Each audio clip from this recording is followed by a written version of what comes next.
700 মানুহ আছিল বিধানসভাত 7,000 মানুহ 70,000 মানুহ গতিকে এটা সমষ্টিত 1 লাখ মানুহ কৰ্তব্য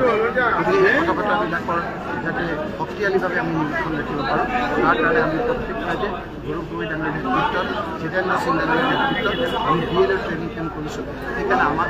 কৈছে যে আপোনালোকে কেইখনমান জিলাত যাওক আমি কেইখনমান জিলাত আহিছোঁ জিলাবিলাকত গৈ BLA ট্ৰেইনিং কেম্পৰ যোগেদি ৰাইজক শুদ্ধ ক্ষেত্ৰত এই ৰূপে শক্তিশালী ভূমিকা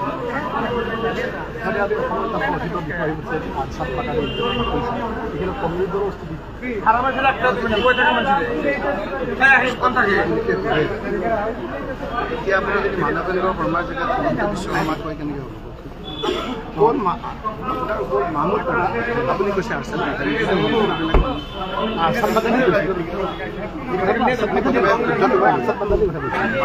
মাহমুদ মাদানীয়ে এই কথাটো কোৱাৰ কাৰণে উত্থান হৈছে মাহমুদ মাদানী হ'ল ৰাজনৈতিক জমিয়তৰ অল ইণ্ডিয়া সভাপতি তেওঁৰ ইয়াৰ উইংছ হ'ল ইয়াৰ বদৰুদ্দিন আজমল ডাঙৰীয়া জমিয়তৰ সভাপতি এটা হ'ল ৰাজনৈতিক জমিয়ত আৰু এটা হ'ল অৰাজনৈতিক জমিয়তৰ সভাপতি অল ইণ্ডিয়াৰ সভাপতি তোমালোকতো দৰকাৰ নাই না কিয় লৈ আছে ৰাজনৈতিক দলৰ কি উদ্দেশ্য হ'ব কিন্তু যিটো ৰাজনৈতিক দলৰ আপোনাৰ হয় মাহমুদ মাদানীয়ে নিজে ইলেকশ্যন খেলিছে বদৰুদ্দিন আজমল ডাঙৰীয়াই নিজে ইলেকশ্যন খেলিছে বদৰুদ্দিন আজমল ডাঙৰীয়াৰ দলৰ মানুহ আপোনাৰ বেংগলতো ইলেকশ্যন খেলিছে গতিকে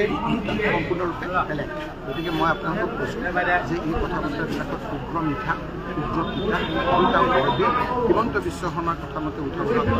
এই ধৰণৰ ৰাজনৈতিক জমিয়তৰ কথা বতৰাবিলাক ৰাইজে আছে কিন্তু আজি ৰখিবুল ইছলামে কৈছে ইউডিএফৰ বিধায়ক আপুনি মানে পলায়ন মানে ভূমিকা গ্ৰহণ কৰিছে আপুনি নিজৰ জমিয়তৰ সদস্য মই ৰাজনৈতিক জমিয়তৰ ওপৰত যিটো অৰাজনৈতিক জমিয়ত কিহৰ পলায়ন তেওঁ কৈছে আপোনাৰ মন্তব্যটো দিছে মোৰ মন্তব্যটো হ'ল যে এটা হ'ল অৰাজনৈতিক জমিয়ত এটা হ'ল ৰাজনৈতিক এই কথা পাতি দিন আপোনাৰ দিল্লী বহুতে আপোনাৰ বিজেপি হওক কংগ্ৰেছ হওক সকলোকে আপোনাৰ একেলগে আমাৰ ইয়াত এইটো কালচাৰ নাই একেলগে লৈ অফিচত মাতে যেনেকৈ সৰ্বানন্দ সোণোৱালে আপোনাৰ নৰ্থ ইষ্টৰ MP বিলাক মাতিলে আমিও যাওঁ যেনেকৈ দিলীপ শইকীয়া ডাঙৰীয়াই ঘৰ লোৱাৰ ক্ষেত্ৰত যদিও গৈছে ঠিক তেনেকৈ আপোনাৰ ধৰি লওক মোৱা মৈত্ৰী বিয়াত ৰাজনাথ সিং ডাঙৰীয়া গৈছে ঠিক তেনেকৈ আমাৰ মাহমুদ মাদানী ডাঙৰীয়াই এটা ডিনাৰ দিছিল তাত বহুত তান্ত্ৰিক মাতিছিল মোক মাতিছিল মই ধৰি লওক নগ'লোঁ